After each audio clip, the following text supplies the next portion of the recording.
Oh, hello. I didn't see you there. Is it time for our morphology lecture already? Of course it is. It's always time for morphology. Seriously, thank you guys for watching this video, and we're going to see how we can make this work. Sorry for missing out on class today. My young one is in the other room with a very high fever, which I'm hoping comes down very soon, and hoping it's not the flu. But thank you for understanding. And so what we're going to do today is we are going to talk a little bit more about underspecification and inflectional morphology. And then we're going to talk about stem allomorphy. So the first thing you need to do, though, is because there's going to be some data in our discussion today, so there's a handout on Canvas. So you can pause me here, go to Canvas. I just put it right under the Files tab, so if you go to Files, you should see it there. It says Handout 4.1, April 1st, which is today. So go grab that handout right now. And you're back. Great, fantastic. So here's the handout. I grabbed mine too. And so we're going to look at several paradigms here and kind of do what we did with those German past tense morphemes and things that we did in class. So first take a look at the Russian third person pronouns. These are nominative pronouns. In Russian, we're going to keep it real simple to start off with here. So of course the first thing we want to do is tease out the paradigm of the morphemes that we're looking at. And that's pretty easy to do here. So you can see that the stem is this on that is there. And then you get various endings. And if we were to tease those out, right, we're going to be real low tech here with the notepad, we get something like this, right? So in the singular form, we've got the null morpheme. For the masculine, a for feminine, o for neuter. And in the plural, they're all the same, right? So what we want to be able to do then, now that we've identified all the morphemes in the paradigm, is come up with a set of lexical insertion rules that are going to be underspecified and ordered in that layered default kind of way. Now, we talked about this a little bit last time, but often the way to start out that process is to think about if there's any obvious form here for an elsewhere rule in looking at the paradigm. And when we look here, actually, so there's a temptation to think that the elsewhere rule should be the one that occurs the most frequently. And again, if you look at our paradigm here, that would clearly be the plural form. So we might first consider that as our elsewhere form. If we do that, we're going to come up with a set of rules that is going to have to look something like this, right? Pay no attention to what's below there. So a set of rules that looks something like this. So our plural is down there at the bottom is the elsewhere rule. That's going to force us for all of the other three rules in the paradigm to mention the singular feature, right? Because if we don't, if we only mention gender, then that elsewhere rule, our plural rule, right, might end up applying to those forms as well, right? So we're going to have to mention the singular feature, and then our plural, I put plural there, but we could just have elsewhere there. So it turns out that might not be the most efficient way to do it. We want to think about alternatives. Again, the elsewhere rule is not necessarily the most frequently used one in the paradigm. It would be the one that is most difficult to make a single statement about. Now, when we look at the paradigm here, there's none that's an obvious elsewhere. But we definitely don't want it to be the plural, because the plural, since the morpheme is the same in all three of the plural forms, we can easily state that as a single rule and take care of half the paradigm with one single rule. And so the set of rules that we want to be able to come up with is going to be more like the one here. So what I did here was I actually made the plural rule the very first rule. That takes out half the paradigm there, accounts for half the paradigm. Anything that has a plural feature is going to be taken care of by that rule, right? The next three rules then don't even have to mention number. They can just mention the gender or be the elsewhere rule, right? Why don't they have to mention number? Why don't they have the singular feature? Well, because the plural forms have all been taken care of. All that's left is singular. And so you don't need to mention the singular feature in these rules. They can be underspecified for the singular feature. Instead, we could just mention the gender. Now, there's some arbitrariness here. There's definitely arbitrariness in the ordering here. So I could swap feminine and neuter around. That would make no difference. I could even change either one of those out for the elsewhere rule, and it would make no difference. Now, I chose the elsewhere rule to be the masculine and to be the null morpheme, simply because of cross-linguistic generalizations, because of markedness, which is something that we mentioned before in class. Masculine tends to be the unmarked in these kinds of gendered features, or the null feature might be the unmarked one. Not necessarily so, but there's a tendency there, so that's what was behind that choice. But if you did that a different way, that would be okay. Right? Notice comparing these two possibilities, right? The one on the right there definitely is simpler. It doesn't have to mention both kinds of number features. It makes use of only 3 features, in fact, whereas the one on the left also mentions 3 types of features, but it has to have all 3 instances of the singular feature. Given that singular is typically unmarked, it'd be nice if we could do away with using the singular feature. So the paradigm on the right, or sorry, the set of rules on the right is the one that we want to go with. Another example, this one a little bit more complicated. So looking at the Old English third person pronouns, so the direct cases, nominative and accusative. You can see the paradigm, the full paradigm there on your handout. So the base here is really just that H that's there and some vowel. So there are weird things that go on with the vowel here. It's a little hard to tease things apart. But once you do, you come up with a paradigm that of morphemes that's going to look something like this, right? So here we have the full paradigm, and what you can see is that actually, just like the Russian case, all the plural forms have the exact same ending, right? They all have the same shape. So that's 8 different cells, all filled in by one element. Remember, we call that syncretism. Over in the singular side, things are a little more complicated. So both nominative and accusative feminine is the same shape. Both nominative and accusative neuter is the same shape. But in the masculine, the nominative and accusative are differentiated, right? So if you like, you can pause here and try on your own to come up with a set of underspecified lexical insertion rules that would derive this paradigm. Oh, did you try? How'd you do? Well, good. All right, so how can we go about this? Well, again, could start by thinking about the elsewhere rule if we want. Again, just as with Russian, we might have the temptation to use that plural form as our elsewhere rule because it occurs in the most slots. But that's not going to go well for us if we do that. So just like in the Russian case, if we do that, then we're going to have to mention, for all of our other rules, we're going to have to mention the singular feature for almost all of them, right? And it's actually, in the end, going to make things a little more complex. It's much easier to just have a single rule that refers to the plural feature and put that at the top as our very first rule and take out half the paradigm, account for half the paradigm that way. Once we do that, we won't have to mention the singular feature at all. And then just like the Russian case, it'll be a matter of, a bit of an arbitrary matter of picking which of the elements should be the default, or should be the elsewhere rule. We're probably going to want to pick one of those masculine forms, actually, one of the most highly specified. Why? Because if you look at the paradigm, think about it, right? So you have one rule for the plural. Once that rule takes care of the feminine and neuter plurals, the feminine and neuter singular forms only need one rule each, and so those can be kind of default feminine and neuter rules. And then you only have to account for the 2 masculine forms. You can do that simply by referring to the case feature of one of them and using the other one as the elsewhere rule. And so you can wind up with a paradigm like the one you have here. You can see it's much simpler than this one, right? So I use the plural rule first, take out all the plural forms, account for those. Then we have our default feminine rule, which is our feminine singular rule, our default neuter rule. The ordering between those 2 doesn't matter. You can switch that and it makes no difference whatsoever. Then I used the accusative as being the marked as opposed to the nominative. No good evidence for that. Could just as easily be the other way around. But I gave us an accusative rule here. So I don't even have to refer to masculine. I don't have to refer to singular here. I can just refer to the case feature because it's the only accusative case morpheme left, right?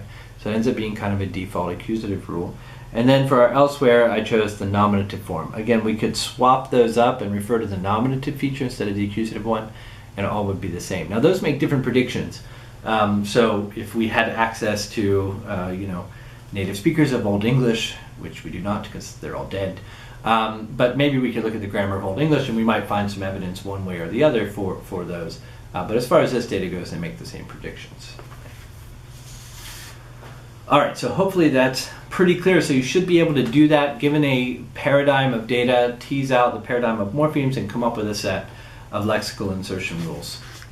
I thought I'd talk about one more fun thing that's in the chapter that has to do with Spanish, and it's another sort of proof for the underspecification of these rules, why we want them in this sort of layered default order. We saw this last time with the English tag questions, right? How, you aren't going, are you? But I am going, aren't I? How we use are in those tag questions instead of am, because you can't say amped. Let's look at Spanish. So Spanish, you have these clitics, and there are a lot of them. We're just going to look at 3 of them here. All right, so look at the sentence in 57A on your handout. They gave the prize to Pedro, right? So they gave the prize to Pedro. We have 2 full noun phrases there in the object positions. Now we can replace either one of those with a pronoun, which is known as a clitic. Now clitic, we haven't talked about clitics. Clitics are just pronouns in this case. They can actually be more than pronouns, but in this case, the clitic is a pronoun. What makes it a clitic and not a pronoun is that it's phonologically dependent on something else in the clause. So notice that in 57B, when we replace prize with the clitic lo, the position of it jumps. So now it goes to before the verb. That's because clitics in Spanish like to move to that position before the verb.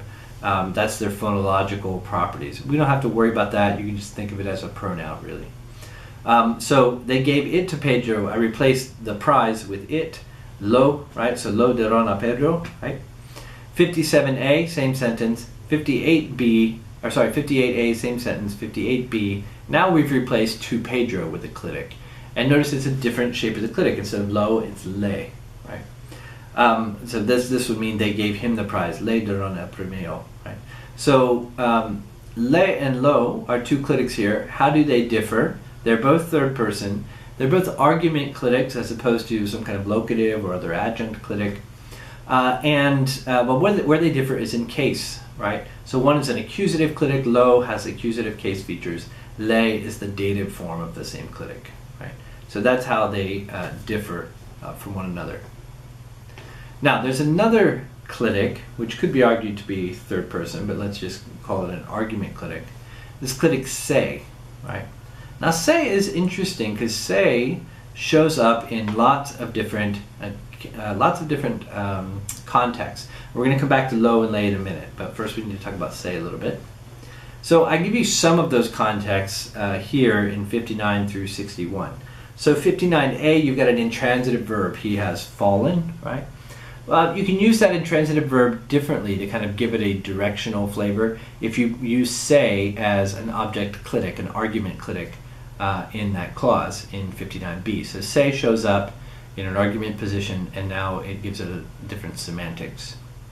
Say is also used as a reflexive. So some verbs are reflexive. We have this in English, like we talked about this a little bit. John shaved the cat versus John shaved. If I say John shaved, that's reflexive. It means he shaved himself. In Spanish, though, you can't just drop that object. You've got to have something in that object position, and that something is say. So this pronoun shows up in 60. Say Pedro se lava, right? Pedro washes himself. It also shows up as the subject of impersonal predicates. The doors were opened, right? So in 61, right? Say the doors open, right? So rather than in English, of course, you can say John opened the doors versus the doors opened. But in Spanish, if you want to say the doors opened, you've got to have an argument clitic in that argument spot, right? So you need it there. So it's almost like an expletive in some ways in 61. Similarly in 62, it shows up in places where you need an argument, but you don't want any particular kind of argument. Instead, you just want a generic argument. And we do this in English with the second person pronoun. So if I say something like, you have to study to learn, I'm not talking to you, I'm just like generally, yeah, you've got to study to learn, right? I don't mean you, it's not personal, it's the impersonal use of you. It's generic, it's general. And in Spanish you would use the same say for that in continental Spanish. Right? So say shows up in all these different contexts. If we think, what do all these contexts have in common? If I asked you, give me a rule for when you use say in Spanish, what's the rule, right? It'd be impossible to come up with a single rule for say. There are lots of rules for when you use say. There's no unified context where say shows up. And in fact, sometimes this is called the spurious say in grammar books because it seems like it's not even necessary, it's spurious in a lot of the contexts where it shows up. Okay, well, if we think about these contexts, they are at least all argument positions, right? So these are all at least places where arguments can go. And so we might come up with a set of insertion rules for the three clitics that we've looked at. And this, if we did all the clitics, this would be a much longer list with second person, third person, first person, all of that. But let's just stick to these three. So we've got three insertion rules for argument clitics here in continental Spanish. We've got one for le, where it needs to be third person and dative in an argument, lo, third person accusative in an argument, and then say, and say just needs to be in an argument position. That's all we have there, right? So, why am I telling you all of this? Why is this interesting? All right, stop recording for a second. No, it's back. All right, so why am I telling you all of this? Well, there's an interesting filter, kind of like the amped filter in English in a way, in that it's language particular. Oh, this one's a little more general, actually. It shows up in other languages too. But it's a filter that looks like this, right? So you can't have, for third person, you can't have a dative clitic right next to an accusative clitic. That's bad in the third person. So you can't have a third person dative and accusative clitics right next to each other, right? For whatever reason, who knows, ask the syntacticians, okay? So then, let's go back to our original sentence in 57a. They gave the prize to Pedro. We've seen you can replace either of those object arguments with a clitic, and it's totally fine. We saw that in 57b and 58b. But what happens if you want to replace both of them? So how do we say they gave it to him, right? So it's not working. Okay. How do we say they gave it to him? Well, what we would expect, right, would be to say le, lo, dieron, right? They gave it to him. But we have this filter. This filter doesn't let us do that, right? So it blocks the insertion of our dative clitic here. That filter doesn't let that rule apply. So what happens is the more general rule applies, and this ends up being another context where say gets used. So we would say se lo dieron, right? They gave it to him. Se shows up because the filter rules out le, but you got to have something there, and so according to our rules, right, the more specific rule can't apply, the more general rule ends up applying. That's the subset principle. That's what governs these lexical insertion rules. We find this in language after language, that morphology has this property.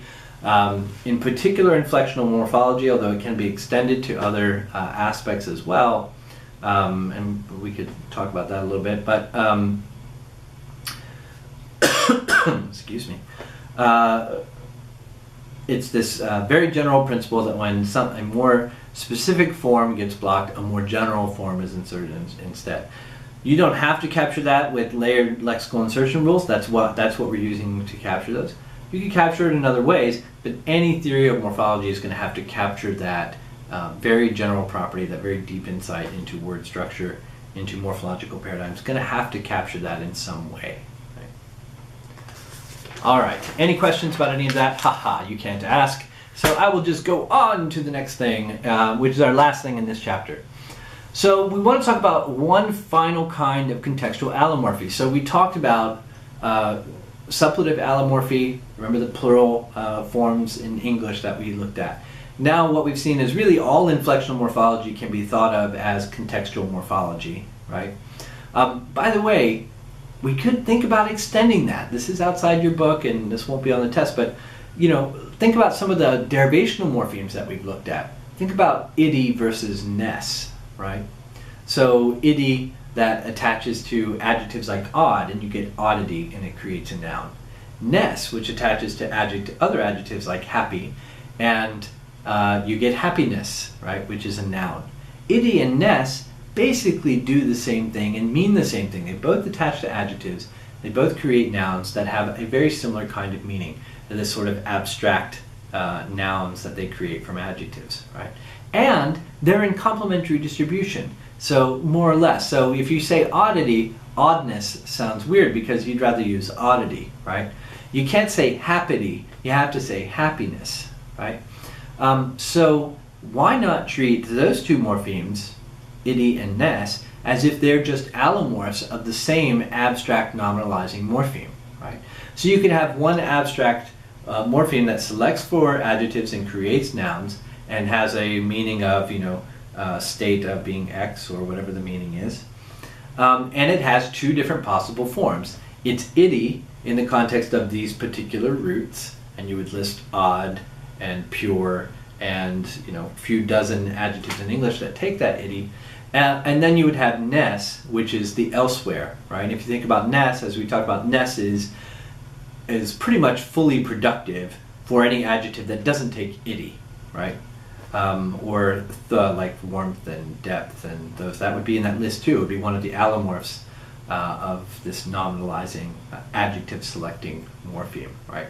So there are theories of morphology, and grad students, you take morphology too. We'll dive into this in the fall, but we can treat derivational morphemes the exact same way we're treating inflectional morphemes here, as being members of abstract morphemes in the actual process of word formation, nominalizers, verbalizers, adjectivalizers, whatever they might be, but that have different forms depending on the context. And that context might involve the particular root, or the phonology of the root, or some features of the root, or whatever it might be.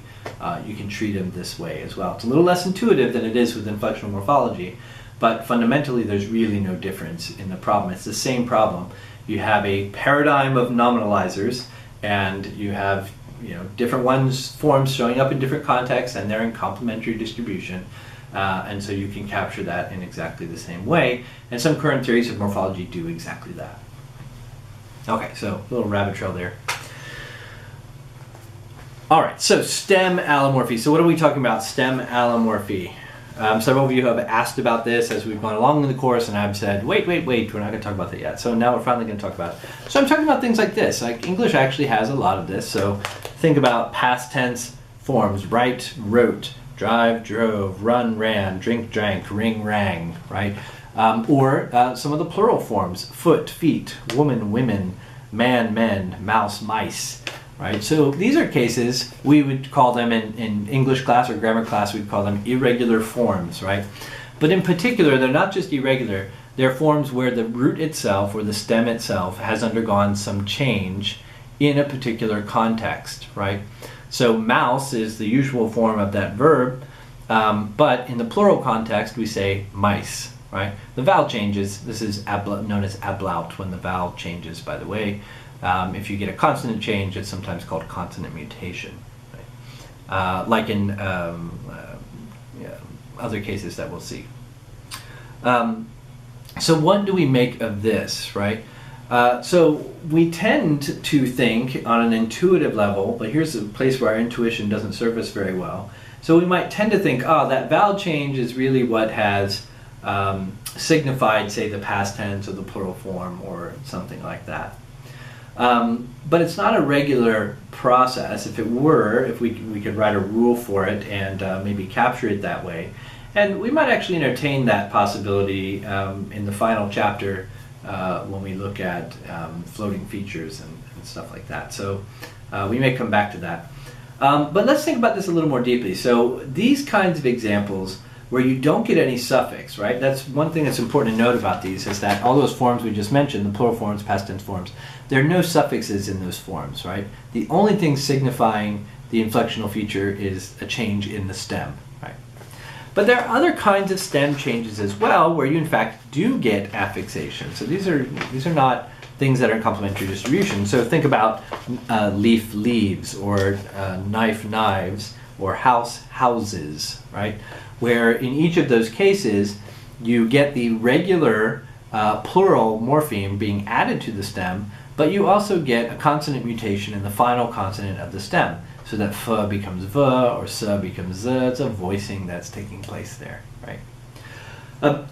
So you can get stem change even in cases where you have regular morphology. So stem change is it's a very general problem that we need to be thinking about. But the first thing I want you to see is that it's really the same problem that we've been dealing with inflectional morphology and with other contextual allomorphy. And we can really treat it just the same way.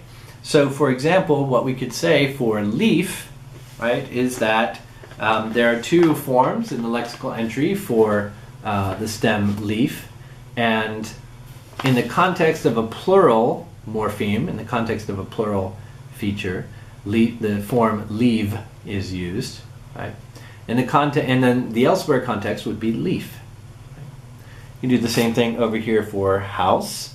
Right? So in the context of a plural morpheme, it's house, but in the elsewhere context, it's house. Right? Everywhere else, it's house. Right? So we can treat stem allomorphy like this, just like it's another form of contextual allomorphy, right? With lexical insertion rules for our root morphemes, just like we have lexical insertion rules for our inflectional morphemes. Right? Not a problem. So then going back to our list up there, right? Oh, and here's just a case of with the past tense, right? So for run, right, we can say it's ran in the context of the past tense morpheme, and it's run everywhere else. Here's a plural one for foot, right? It's foot in the context of, or feet in the context of the plural, and foot everywhere else, right? Now, these only work if you have a plural morpheme, right? So implicit in this claim here is the idea that there has to be a plural morpheme present with all of these words. And so the way that we would have to make this work in our system would be to claim that all of these words appear in the plural form and in the past tense form, that despite appearances, they actually do have a suffix. They have a null plural suffix or a null past tense suffix, and that it's this null suffix that gives us the context for using the other form of the stem that's there, right? So what we'd be claiming is that these actually have a null suffix that goes along with them. That might seem like theory internal reasoning. It might seem a little arbitrary, but it's actually not. So we need to think about the English past tense marking system or plural marking system as a whole to see this. So let's go back to think about our sets of rules for contextual allomorphy in the plural and in the past. So in the plural, for example, right, remember we have these sets of rules. This is old hat by now. We know we have n in the context of roots like ox and child and so on. Im for cherub and seraph and all of those. And we know that there is a null plural morpheme in English. We need it for words like sheep. We need it for words like fish, right? And now all we're saying is that that null morpheme is also being used for words like feet, right? And along with the null morpheme being selected, feet also happens to have a different form, or foot also happens to have a different form of the stem that appears in the context of a plural morpheme, and that's feet, right? So that's all we're saying here. We're not adding anything to the theory to account for this. We need the null morpheme for the plural form. For the plural, we need it anyway for words like sheep and so on. For the past tense, same deal, right?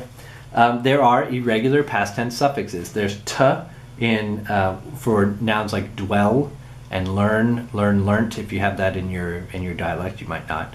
But there are others like buy, bought, teach, taught, where the t shows up. And there is a null past tense morpheme. What's the past tense of the verb hit? Hit. What's the past tense of beat? Beat, right?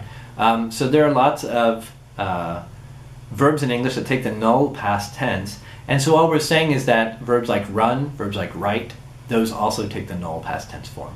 They just happen to also, unlike beat and hit, they happen to have a allomorph for the stem as well in that context. So it's actually not a kind of conspiracy. We can find that there are verbs in English that have no stem allomorphy and have the regular past tense, like walked, typed, hugged. There are those that do have stem allomorphy, but take the regular past tense. Tell becomes told. Told, so there's a vowel change, but it's the regular past tense, same D that shows up in told, right? Or flee, fled. Again, we get a vowel change, but it's the same regular past tense that shows up in fled, the duh there. We also have cases where there's no stem allomorphy, but you get an irregular past tense, like hit, hit, or dwell, dwelt, right? No stem allomorphy there, but it's an irregular past tense, right? Beat, beat. And then there are cases where you have both stem allomorphy and an irregular past tense. Buy, bought, teach, taught, leave, left is another one, run, ran, and write, wrote. Right? So 4 different possibilities, right? And all of them are attested in the language. So it's not some conspiracy to say that the past tense morpheme in wrote is a null suffix. There already is a null suffix, and it's elsewhere in the language as well, even in cases where there is no stem allomorphy. It would be a conspiracy, right? It would be a conspiracy if, and it would not be a good analysis, if if you needed the null past tense morpheme only in cases where you have stem allomorphy, right? That wouldn't look very good from a theory internal perspective, because that would look like stipulation. It would look like, oh, you just invented that past tense, that null past tense morpheme just to account for these cases. But we need it anyway, right? And so it would actually be weird if we didn't have cases of stem allomorphy and a null past tense morpheme. Then that would be a gap in the range of possibilities, a gap in the paradigm. And we wouldn't want to, that would be strange, that would need explanation. But we don't see that, so we see that all 4 of those possibilities are tested. Right? So that's how we're going to treat stem allomorphy. Whenever we have stem change like that, we can just treat the different kinds of stems, for now at least, we can just treat them as being allomorphs of the same root morpheme that show up in different contexts, right? So we can treat things like that. Now, it's true there's something that we're not capturing here, which is the fact that sometimes there do seem to be sort of regular phonological rules involved. So, you know, wife, wives, leaf, leaves, knife, knives, house, houses. Voicing the final consonant is the stem change that happens in each of those cases. We're not capturing that at all through this approach. So that should bother you a little bit. You might wonder if there's a different way to do things that you could actually refer to a phonological rule, since that does seem to be a fairly regular phonological rule there. Other cases, and you could say the same thing with some of those ablaut cases, right, where the vowel change that happens is fairly regular with what's going on there. So we might wonder about but for now, just go ahead and let that continue to bother you, because we're not going to have a way to deal with that. Those are called readjustment rules, by the way, grad students in the literature, if you're interested in that. Those kinds of changes like that. And there are better ways to deal with them, but we'd have to really revamp our theory. Within our theory, where we're really, again, we have a narrow lexicon and we are building words in the morphology, this is probably the best that we can do. Notice though, things are getting a lot more abstract for us, right? So again, keep in mind, morphology, not caring about phonology, simply builds words for us, right? And so it is able to put together the stem for right and the past tense morpheme together, and selectional criteria is met, and that's all that it really cares about. So let's see an example of that actually. So here would be a past tense, or a plural one with knives. Sorry. So morphology is just going to put together the root knife along with its 2 possible forms. That's in the phonology slot in the lexical entry. And it's going to give you the plural morpheme lexical entry with all of its possible forms. It's going to put those together. All it cares about is that selectional criteria has been met, and morphology is happy with this. It's later, after syntax, after everything, that the phonology looks at this and says, okay, which one do we pronounce? And we have these lexical insertion rules apply, right? But that doesn't have to happen until after the syntax can happen at the level of phonology, right? Same deal here this was for the past tense verb drove, right? Gives us our 2 possible forms here for drive, drove, all the possible forms for the past tense. Morphology is happy with this. It's totally abstract. There's no real phonology here. We can wait till after the syntax at the level of PF or phonology or whatever you want to call it to actually decide how to spell these out. And in this case, we'd get the null suffix and the root form drove. Right. So this is how we want to treat not just inflectional morphology, but any kind of contextual allomorphy.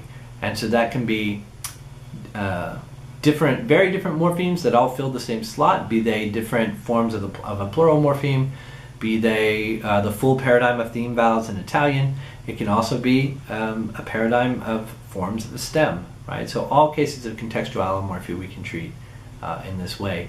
And we might wonder if we can extend it to really all of morphology, so that things like iddy and ness are part of the same lexical entry, right? Once we make that move, if we do that, then we were getting really abstract, so that it's not even clear that there's any real phonology involved at the level of word formation, right? That phonology is something that you don't even have to worry about until after word formation has taken place, after syntax has taken place. Okay, well, thanks for watching that video, guys, and I think you should have everything you need to be able to do problem set 6, which is due on Monday, so be sure to turn that in, and hopefully we'll get exam 2 back to you soon, and thanks, and I will see you on Monday.